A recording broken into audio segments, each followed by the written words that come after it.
Good afternoon. So ito po yung ating Suzuki Carry.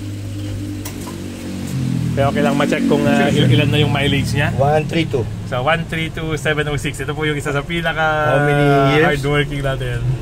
132. So kung average of 10 years, 13 years na po ito. Okay? And i-update ko lang po kayo, tatanong lang po natin sa Suzuki kasi ang isang naging question kung timing belt po ba ito. So kinonfirm po ng Suzuki Isabela, timing chain daw po ito. So worry free na po tayo dito. So pakikinggan lang natin yung pan ng makina, yung hugong niya kung medyo maingay na, then ipa-check po natin yung kanyang timing belt. Timing chain. Pero so far, pan na po yan.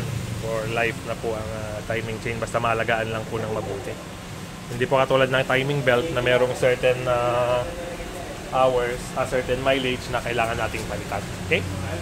So, isa po ito sa pinaka ever reliable and very efficient, fuel efficient na service natin itong Suzuki Carry. Ang downside lang po nito sa atin, sa mga locations, hindi siya 4-wheel drive and mababa. So, sumasabit. So, pero pag service po, napakaganda po ng sasakyan na to. Very happy po tayo sa performance. Okay? Ingat kuya! Thank you! So, yan po ang ating mini updates. Yes kuya? Sir Renan, para in case na bigla kaming mangailangan, ikaw na ang aming tech support. Thank you sir. Salamat. Ingat kuya. Thank you. Okay.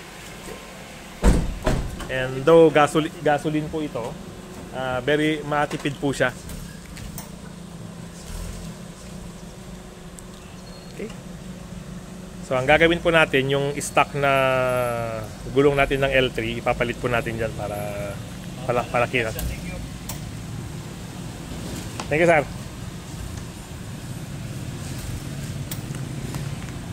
Medyo nagkuhan po yung kanya. Hindi ko alam kung tinutulak or nakikita po sa video. Nagkuhan po yung kanyang alon-alon. Thank you kaya. Ingat.